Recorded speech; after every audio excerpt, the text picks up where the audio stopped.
Ian Anderson, forsprakki Jethro Tull, lifandi goðsögn, en hann kom til landsins í dag á hljómsveitinni sem heldur tónleika í Háskólabíó á föstudags- og laugardagskvöld.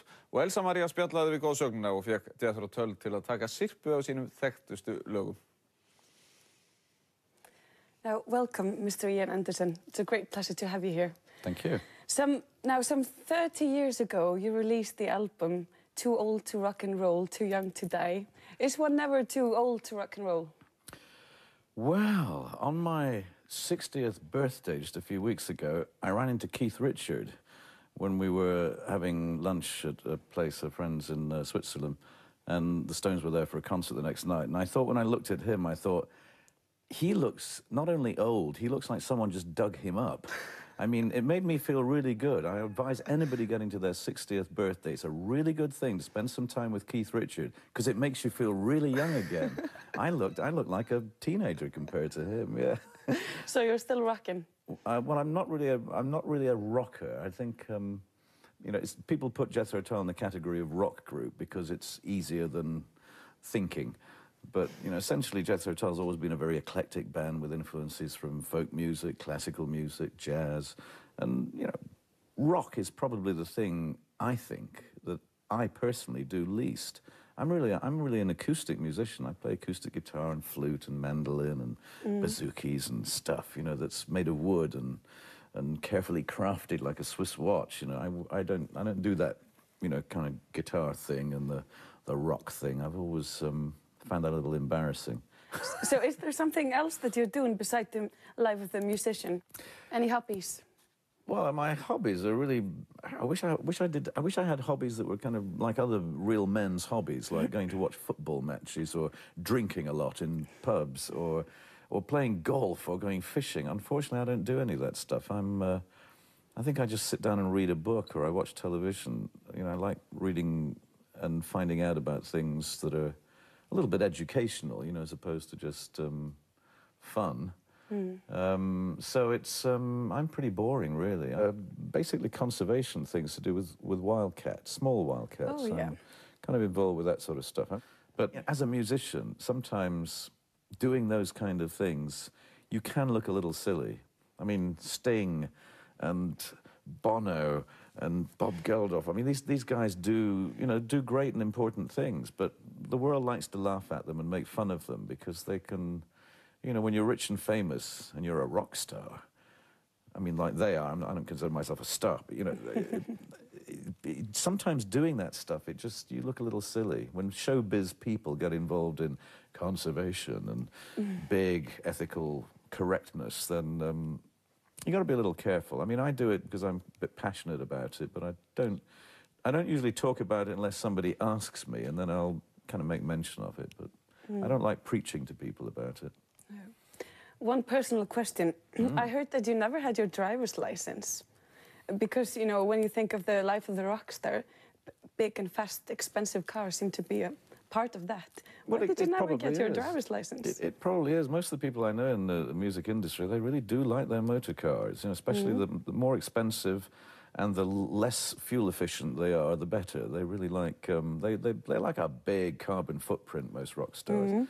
And after being a passenger for whatever it is, about 40 years of my professional life, I'm quite happy to be a passenger and let other people, you know, do the steering and stopping and starting, because I can do something useful in the back of the car, like go to sleep or do something on my computer or make some phone calls. Write music. Are you still writing music? I try to write some music every month or two. I try and come up with something new. So I've quite a lot of music actually in the pipeline now for a new album, which I hope we'll get to finish in the spring of next year.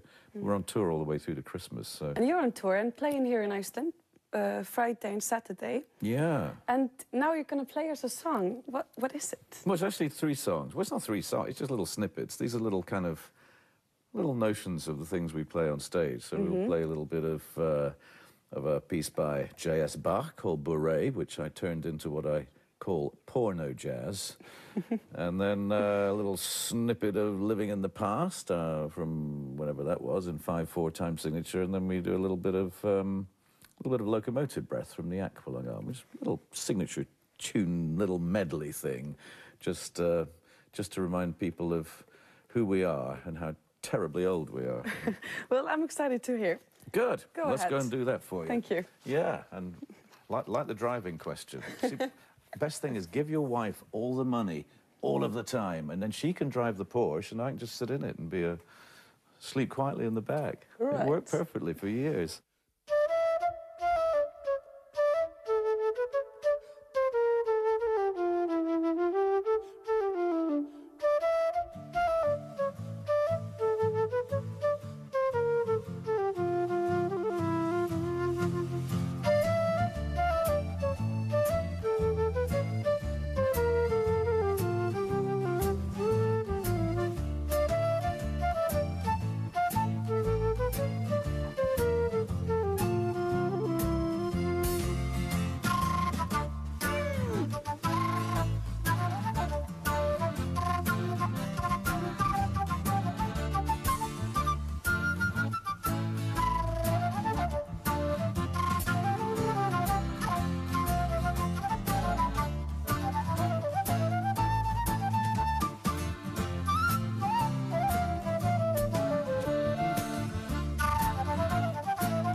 Drink your water.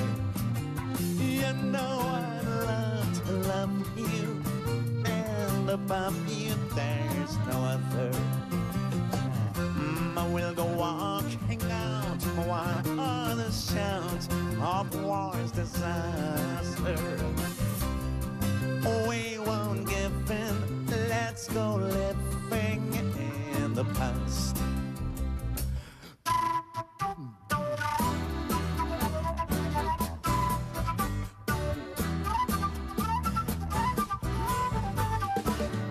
In the shuffling madness of the locomotive breath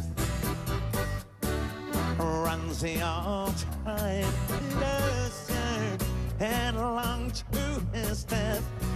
Well, it feels the piston scraping, steam breaking on his brow. Oh, Charlie stole and in a train it won't stop going, no way to slow down, no way to slow down, no way to slow down, no way to slow down, no way to slow down.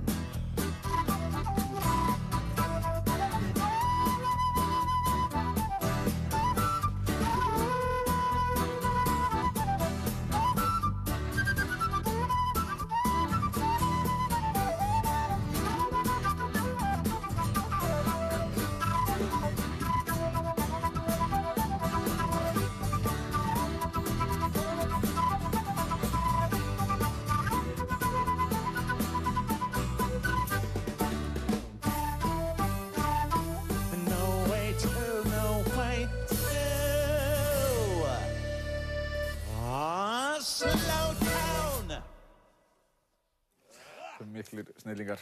Og tónleikarnir með Jethro Tull verða í Háskólabíói klukkan 8 annað kvöld og á laugardagskvöldið.